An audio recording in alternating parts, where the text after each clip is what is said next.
Imagine a seguinte situação. Você tem um imóvel parado há algum tempo. Todo mês chega uma despesa. Chega o boleto do condomínio, chega aviso do IPTU, chega taxas municipais, chega manutenção e o imóvel continua vazio sem gerar renda. Até que um dia aparece alguém interessado. Ele conversa bem, parece educado, diz que precisa entrar rápido no imóvel por estar saindo de um contrato. Promete pagar tudo certinho, fala que tem urgência, que já está se organizando, que gostou do imóvel e que não quer perder a oportunidade. E então vem aquela frase que no começo parece até tranquilizadora. Doutor, não precisa complicar. A gente faz um recibo simples. Eu sou uma pessoa de palavra. E é exatamente nesse momento que muitos proprietários cometem um erro que pode custar caro. Por quê? Com medo de perder o negócio, o proprietário aceita. Faz um contrato simples demais. Ou pega um modelo qualquer na internet. Ou combina quase tudo pelo WhatsApp. Ou, pior ainda, entrega a chave confiando apenas na conversa. No começo, parece que deu certo. O inquilino entra no imóvel pagando o primeiro aluguel, recebe as chaves, começa a usar o espaço e tudo aparentemente está tranquilo. Alguns meses depois, o aluguel começa a atrasar. O condomínio continua vencendo. O IPTU aparece, a conta de água vem e a de luz também. Aí você resolve pedir o imóvel de volta. E de repente, aquele inquilino que parecia tão tranquilo começa a levantar problemas que nunca tinha sido mencionado antes. Ele diz que a pintura já estava ruim, diz que a infiltração já existia, diz que tinha combinado verbalmente que poderia descontar reparos, diz que não sabia da multa, diz que a caução era para pagar os últimos meses de aluguel, diz que não vai devolver as chaves enquanto não acertar tudo. E é nesse momento que o proprietário descobre uma verdade dura. Na locação, o problema quase nunca começa quando o inquilino atrasa. O problema começa muito antes. Começa quando o contrato nasce fraco. Hoje eu vou falar sobre um erro básico, mas extremamente perigoso. Tratar a locação como se fosse apenas um recibo, uma conversa de WhatsApp ou um contrato genérico baixado da internet. E já vou deixar uma dica de ouro, mas vou entregar essa dica completamente apenas no final desse vídeo. O contrato de locação não deve ser escrito pensando no dia em que tudo dá certo. Ele deve ser escrito pensando no dia em que tudo vai dar errado. Guarde essa frase, porque ela muda completamente a forma como o proprietário deve enxergar uma locação. Para ficar mais claro, vamos imaginar a história de Carlos. Carlos tinha uma sala comercial pequena, mas muito bem localizada. Ela era uma daquelas salas com boa fachada, passagem de pessoas, fácil acesso e com potencial para vários tipos de negócio. O problema é que a sala ficou vazia por quase 2 meses. Nesse período, Carlos continuou pagando o condomínio, continuou pagando IPTU, teve que fazer pequenos reparos e começou a ficar preocupado porque o imóvel vazio não gera renda. Imóvel vazio gera despesa. Então, quando apareceu um interessado, Carlos ficou aliviado. O interessado queria abrir uma barbearia. Parecia trabalhador, falava com segurança, apresentou alguns documentos básicos, pagou 1 mês adiantado, disse que faria alguns ajustes no imóvel para deixar o espaço mais bonito e mais adequado ao seu negócio. Carlos pensou que era melhor alugar logo do que deixar o imóvel parado. E foi aí que ele cometeu o primeiro erro. Para agilizar, Carlos baixou um contrato na internet. Não conferiu se aquele modelo servia para o imóvel comercial. Não conferiu se havia cláusula clara sobre as benfeitorias. Não deixou bem definido quem pagaria IPTU, taxa de lixo, condomínio, seguro, manutenção elétrica, manutenção hidráulica, pintura, adaptações internas, devolução das chaves, multa por rescisão antecipada ou uso indevido do imóvel. Também não explicou com precisão o que poderia ou não ser alterado na sala. Não exigiu autorização prévia por escrito para obras. Não fez vistoria detalhada. Não tirou fotos suficientes. Não gravou vídeos. Não documentou o estado da parte elétrica, da hidráulica, das paredes, do piso, do teto, das luminárias e das fechaduras. Naquele momento, tudo parecia simples, parecia uma locação sem risco. Mas 6 meses depois, a barbearia fechou. O inquilino saiu devendo aluguel, saiu devendo luz, saiu devendo água, saiu devendo condomínio e ainda deixou instalações improvisadas dentro do imóvel. Furou paredes, alterou pontos hidráulicos, retirou luminárias, deixou móveis quebrados. Deixou o imóvel em estado muito diferente daquele que recebeu. Carlos ficou indignado. E em muitos pontos ele tinha razão. Na cabeça dele, bastava procurar um advogado, entrar com uma ação e cobrar tudo. Mas, quando sentou para analisar o caso, veio o choque. Não havia vistoria robusta. Não havia cláusula clara sobre responsabilidades por adaptações comerciais. Não havia previsão bem amarrada sobre encargos. Não havia prova organizada da dívida. As conversas de WhatsApp eram confusas. Algumas mensagens até ajudavam, outras abriam margem para a interpretação. E aí veio a pergunta principal: Carlos tinha razão? Em vários pontos sim, mas ele tinha prova adequada? Não. E processo judicial não é vencido apenas com indignação. Processo é vencido com fato, prova e fundamento. Essa é a diferença entre estar certo e conseguir demonstrar que está certo. A lei de locações não deixa a relação entre proprietário e inquilino completamente solta. Ela organiza deveres dos dois lados e cria uma lógica mínima de equilíbrio. De um lado, o proprietário deve entregar o imóvel em condições de uso. Também deve garantir que o inquilino consiga utilizar o imóvel de forma tranquila, conforme aquilo que foi contratado. E deve responder por problemas anteriores à locação, especialmente aqueles que já existiam antes da entrega das chaves. Do outro lado, o inquilino deve pagar o aluguel, deve pagar os encargos que assumiu, deve usar o imóvel conforme foi combinado, deve cuidar da conservação, deve comunicar problemas relevantes e deve devolver o imóvel no estado em que recebeu, descontado apenas o desgaste natural do uso. Essa é a lógica. O proprietário entrega um imóvel apto, o inquilino usa, paga, conserva e devolve adequadamente. O problema é que quando o contrato é mal feito, essa lógica fica difícil de aplicar na prática. A lei continua existindo.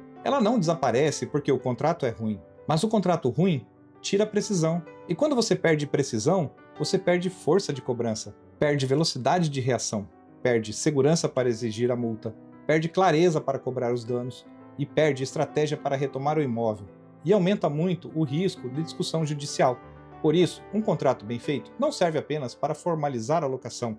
Ele serve para organizar o risco, ele serve para prevenir conflito. E se o conflito acontecer, serve para proteger o proprietário com prova, clareza e caminho jurídico definido. O primeiro erro é usar modelo genérico. E aqui preciso ser muito direto. Contrato residencial não é igual a contrato comercial. Locação por temporada não é igual a locação tradicional. Imóvel mobiliado não é igual a imóvel vazio. Imóvel em condomínio não é igual a imóvel de rua. Imóvel usado para moradia não é igual a imóvel usado para atividade econômica. Cada situação exige cláusulas próprias. Quando o proprietário usa um modelo qualquer, ele pode até ter um documento assinado, mas isso não significa que ele tenha um contrato estrategicamente seguro. Um imóvel comercial, por exemplo, exige atenção com alvará, atividade permitida, adaptações, acessibilidade, licenças, obras internas, fachada, publicidade, responsabilidade por adequações e eventual devolução do imóvel ao estado original. Um imóvel mobiliado exige descrição detalhada dos móveis, eletrodomésticos, objetos, estado de conservação e forma de reposição em caso de dano. Um imóvel em condomínio exige atenção às regras internas, multas condominiais, uso de áreas comuns, barulho, vagas de garagem e destinação da unidade. O segundo erro é não detalhar os encargos. Muitos contratos dizem apenas que o inquilino pagará as despesas do imóvel.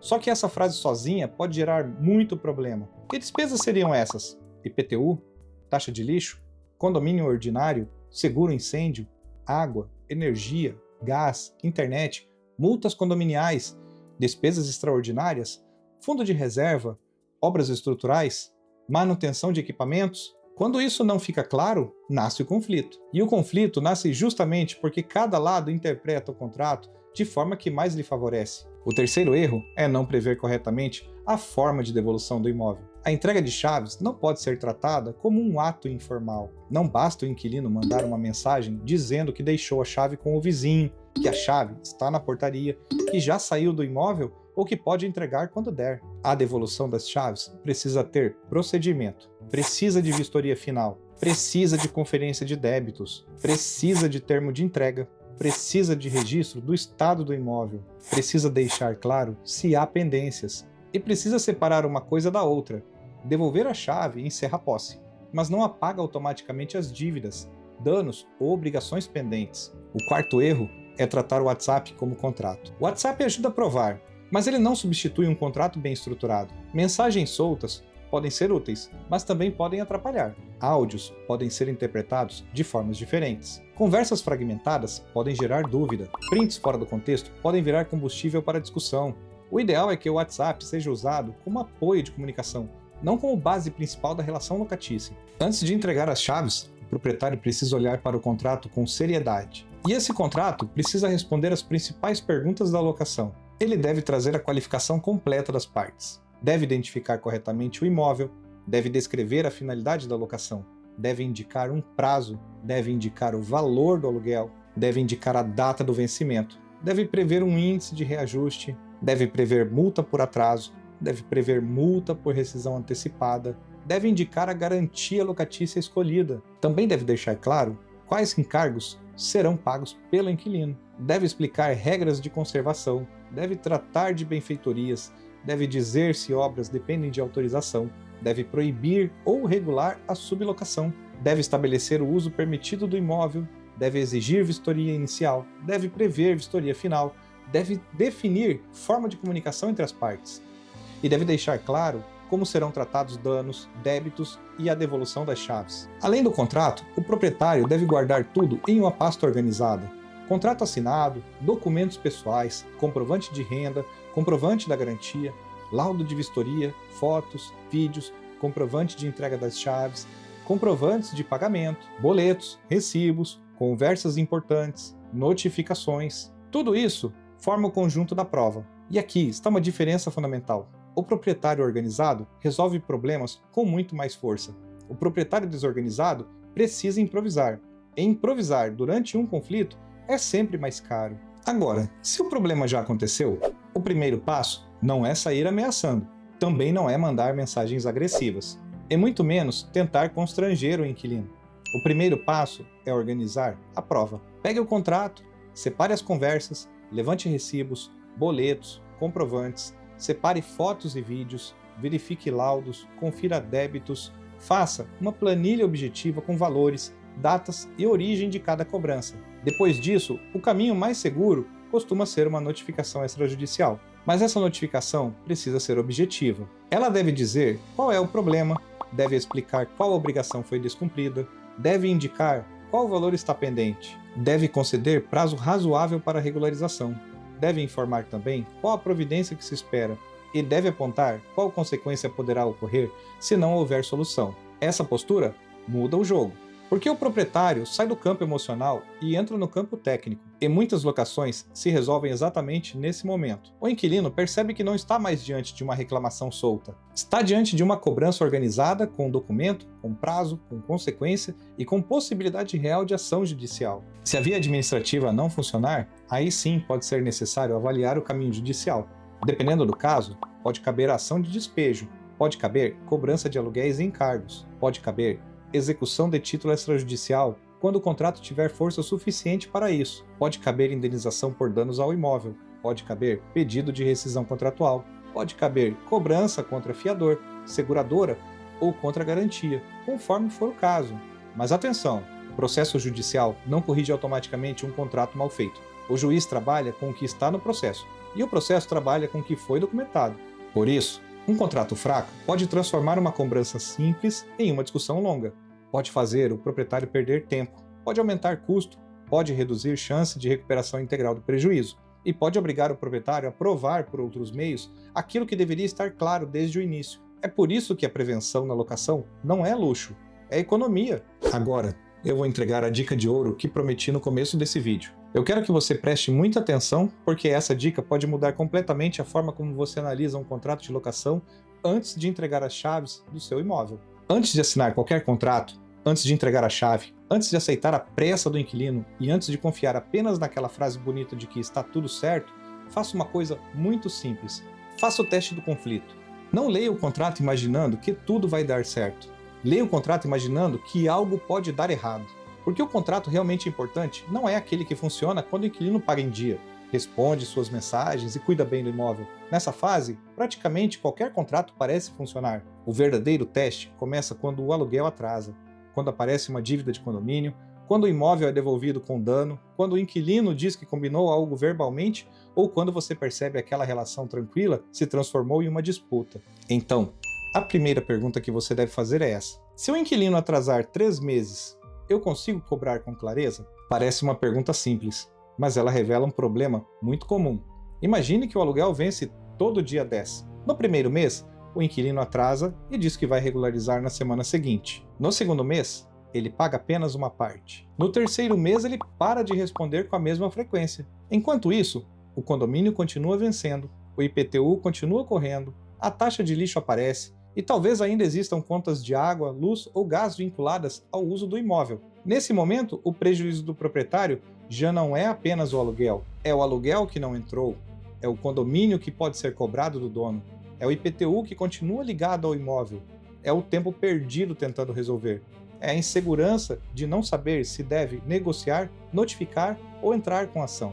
E é principalmente o risco da dívida crescer enquanto o imóvel continua ocupado. Agora, vem a parte jurídica do problema. O contrato diz exatamente qual é o valor do aluguel? Diz qual é a data do vencimento? Diz qual multa incide em caso de atraso?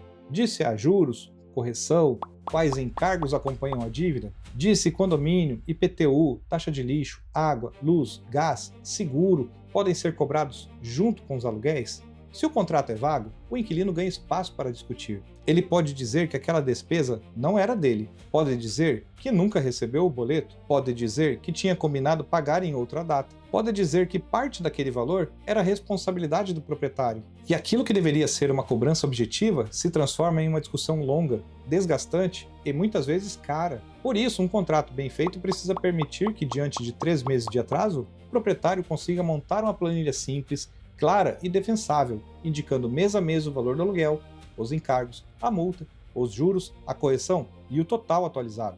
Sem isso, o proprietário até pode estar certo, mas vai ter muito mais trabalho para provar. A segunda pergunta é igualmente importante. Se o inquilino sair antes do prazo, a multa está realmente bem definida? Esse é outro ponto que causa muito prejuízo. Imagine que você alugou o imóvel por 30 meses. Você contou com aquela renda. Talvez até tenha recusado outro interessado. Talvez tenha pintado o imóvel antes da entrada do inquilino. Talvez tenha pago uma comissão para o corretor. Talvez tenha organizado suas próprias finanças contando com aquele contrato. Mas depois de 5 ou 6 meses, o inquilino simplesmente informa que vai sair do imóvel. Ele não pergunta, ele apenas informa. Diz que vai devolver as chaves no fim do mês e que não pretende pagar multa porque, na visão dele, avisou com antecedência. E aí começa o conflito. A saída antecipada pode gerar multa, mas essa multa precisa estar bem escrita.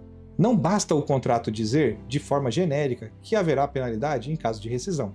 É preciso que o proprietário consiga entender como a multa será calculada, se ela será proporcional ao tempo restante do contrato, qual será a base de cálculo e em quais hipóteses ela poderá ou não ser exigida. Quando a cláusula é mal redigida, o inquilino pode alegar abusividade. Pode dizer que não entendeu, pode tentar negociar depois que já tenha saído, pode devolver as chaves e deixar o proprietário com o imóvel vazio novamente, justamente quando o dono achava que teria previsibilidade de renda por vários meses. Então, aqui está o ponto. Multa de rescisão não pode ser uma ameaça solta dentro do contrato. Ela precisa ser uma cláusula calculável. Se você precisa brigar para descobrir quanto é a multa, é sinal de que a cláusula já nasceu fraca. Agora, pense em uma outra situação muito comum. O inquilino entra no imóvel com pintura nova, portas funcionando, tomadas em ordem, torneiras sem vazamento, piso conservado e paredes sem marcas relevantes. Meses ou anos depois, ele sai. Quando você entra no imóvel, encontra paredes riscadas, pintura manchada, piso arranhado, portas quebradas, armários danificados, fechaduras trocadas e pequenos reparos espalhados por todos os cômodos. Em imóvel comercial, o problema pode ser ainda maior. O proprietário pode encontrar buracos nas paredes, fiação alterada, pontos hidráulicos modificados, divisórias improvisadas, luminárias retiradas e adaptações feitas sem qualquer critério técnico. E aí vem aquela resposta que todo proprietário teme ouvir, mas já estava assim. Essa frase sozinha já mostra a importância da vistoria. Não basta o proprietário saber que o imóvel estava bom, ele precisa provar que o imóvel estava bom. Se não houver vistoria inicial detalhada, com fotos, vídeos e descrição por cômodo, a cobrança de danos fica muito mais frágil. E uma vistoria genérica dizendo apenas que a sala estava em bom estado, que a cozinha estava em bom estado, que o banheiro estava em bom estado, não resolve muita coisa. O ideal é que a vistoria mostre o imóvel como ele realmente estava no momento da entrega das chaves. Parede por parede, piso por piso, porta por porta, janela por janela, tomadas, interruptores, luminárias, torneiras, fechaduras, móveis, eletrodomésticos e tudo aquilo que possa gerar discussão no futuro. Além disso, o contrato precisa deixar claro que o inquilino deve devolver o imóvel no estado em que recebeu, salvo o desgaste natural de uso. Também deve prever que danos causados por mau uso, negligência, alteração indevida ou falta de conservação deverão ser reparados ou indenizados. Sem vistoria, o proprietário discute. Com vistoria, o proprietário demonstra. E essa diferença dentro de um processo pode mudar completamente o resultado. Agora, vamos para outro problema sério: obras sem autorização. Esse ponto é especialmente perigoso em imóveis comerciais, mas também acontece em locações residenciais. O inquilino aluga uma sala para montar uma barbearia, uma clínica, uma loja, um restaurante ou um escritório. Para adaptar o espaço, ele fura paredes, muda pontos de água, altera a parte elétrica, instala pia, troca porta, coloca letreiro, modifica a fachada, instala ar-condicionado, faz gesso, muda a iluminação e mexe no imóvel como se fosse o proprietário. Às vezes ele faz isso com boa intenção, mas boa intenção não elimina risco. A obra pode ter sido mal executada, pode ter causado infiltração, pode ter comprometido a parte elétrica, pode ter violado uma regra condominial, pode ter gerado multa, pode ter alterado a destinação do imóvel, pode dificultar uma nova locação e pode obrigar o proprietário a gastar muito mais dinheiro para desfazer tudo depois. Por isso, o contrato precisa dizer, de forma expressa, que qualquer obra, adaptação, instalação, modificação ou benfeitoria depende de autorização prévia e por escrito do proprietário, mas não basta exigir autorização. O contrato também precisa prever a consequência. Se o inquilino fizer obra sem autorização, o proprietário poderá exigir o desfazimento, poderá cobrar os custos de reparo, poderá exigir que o imóvel volte ao estado original, poderá reter valores da garantia, a benfeitoria ficará incorporada ao imóvel, o inquilino terá direito a alguma indenização, poderá retirar o que instalou. Se o contrato não responde essas perguntas, a discussão fica aberta. E discussão aberta em locação quase sempre significa prejuízo potencial para o proprietário. Outro ponto que precisa estar muito bem resolvido é a responsabilidade por condomínio, IPTU, taxa de lixo, água, luz, gás e demais encargos. Esse é um tema sensível porque várias dessas despesas, embora sejam usadas pelo inquilino ou atribuídas a ele pelo contrato, acabam atingindo diretamente o proprietário quando elas não são pagas. Imagine que o inquilino sai devendo o condomínio. Quem o condomínio normalmente cobra? O dono do imóvel. Imagine que o inquilino sai deixando IPTU ou taxa de lixo em aberto. A cobrança recai sobre o imóvel e chega ao proprietário. Imagine que ele deixa água, luz ou gás sem pagamento. Dependendo da situação, pode haver dificuldade para religar, transferir titularidade ou regularizar o serviço para uma nova locação. E quando o proprietário cobra, o inquilino responde que pagava só o aluguel, ou que essas despesas não estavam incluídas, ou que nunca recebeu esses boletos, ou que isso era obrigação do proprietário. Esse tipo de alegação precisa ser neutralizada pelo próprio contrato. O documento deve dizer com clareza quais encargos são de responsabilidade do locatário, deve separar aluguel de condomínio, deve tratar de IPTU, de taxa de lixo, deve tratar de consumos individuais. Deve prever a obrigação de transferir titularidade quando for o caso. Deve exigir comprovantes de pagamento quando solicitados. E deve deixar claro que débitos deixados durante a locação poderão ser cobrados mesmo depois da devolução das chaves. Aqui existe uma armadilha importante. Muitos proprietários acham que ao receberem a chave de volta, o problema acabou. Mas nem sempre. Às vezes a posse volta, mas os débitos ficam. E se o contrato não for claro, o proprietário recupera o imóvel, mas herda uma briga. E isso nos leva a outra pergunta essencial. Se o inquilino devolver as chaves, sem quitar os débitos, você tem um procedimento? Esse problema acontece com muita frequência. O inquilino percebe que está devendo. Em vez de enfrentar a situação, ele tenta encerrar a locação rapidamente, manda uma mensagem dizendo que já saiu, diz que deixou a chave na portaria, diz que entregou a chave para o vizinho, diz que colocou a chave no caixa do correio, ou simplesmente abandona o imóvel. O proprietário naturalmente quer recuperar a posse o quanto antes. Então ele pega a chave, entra no imóvel e começa a organizar a próxima locação. Só que depois o inquilino afirma que ao receber as chaves, o proprietário aceitou o imóvel como estava, ou diz que a locação terminou sem ressalvas, ou sustenta que, se havia algum problema, o proprietário deveria ter reclamado naquele momento. É por isso que a devolução das chaves precisa ter procedimento. O ideal é que exista um termo de entrega de chaves, que seja feita a vistoria final, que haja conferência dos débitos e que o proprietário registre expressamente que o recebimento das chaves não significa quitação automática de aluguéis, encargos, danos, multa ou qualquer outra obrigação pendente. Essa distinção é fundamental. Receber as chaves significa encerrar a posse, não significa perdoar a dívida, não significa aceitar o dano, não significa abrir mão da multa, não significa declarar que tudo está quitado. Se o proprietário não documenta isso, ele abre espaço para uma defesa que poderia ter sido evitada com uma simples ressalva por escrito. Agora, existe um problema clássico em todo contrato de locação: a caução. Muitos inquilinos entregam caução no início e, quando a locação está chegando ao fim, simplesmente param de pagar os últimos meses. E quando o proprietário cobra, eles respondem: pode descontar da caução. À primeira vista, isso pode parecer razoável, mas para o proprietário pode ser uma armadilha. A caução não deve ser tratada automaticamente como autorização para o inquilino morar os últimos meses sem pagar o aluguel. A garantia existe para proteger o proprietário contra inadimplência, danos, encargos e outras obrigações conforme o contrato. E veja o perigo: é justamente no final da locação que aparecem os problemas. É no final que se faz a vistoria. É no final que se apura se há pintura a refazer. É no final que se verifica se existem danos no imóvel. É no final que se confere condomínio, IPTU, água, luz e demais encargos. Se a caução já foi consumida pelos últimos aluguéis, o proprietário fica sem proteção para aquilo que só aparece na saída. Por isso, o contrato deve deixar claro que a caução não substitui automaticamente o pagamento dos aluguéis finais, salvo acordo expresso entre as partes. Também deve prever quando a caução será devolvida, quando poderá ser compensada e em quais situações poderá ser utilizada. O ideal é que essa análise aconteça depois da vistoria final e da conferência de todos os débitos. Sem essa previsão, o inquilino pode tentar transformar a garantia em uma autorização informal para parar de pagar. E o proprietário só percebe o problema quando já perdeu a principal proteção que tinha. Por fim, talvez um dos pontos mais perigosos de todos, o famoso combinado verbal.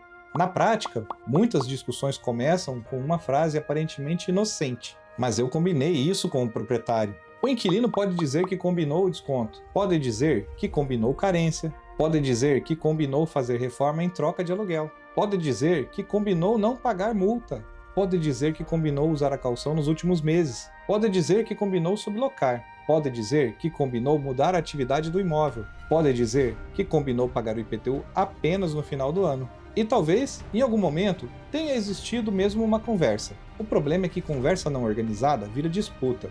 A memória muda, a relação muda, o interesse muda, e aquilo que no começo parecia apenas uma gentileza pode virar tese de defesa no processo. Por isso, o contrato precisa estabelecer que qualquer alteração relevante na locação deve ser feita sempre por escrito. Desconto, carência, autorização de obra, compensação, mudança de prazo, alteração de uso, acordo de pagamento, tolerância excepcional, tudo isso deve ser documentado. Não significa que o proprietário não possa conversar com o inquilino. Claro que pode, mas decisões importantes não devem ficar apenas na conversa.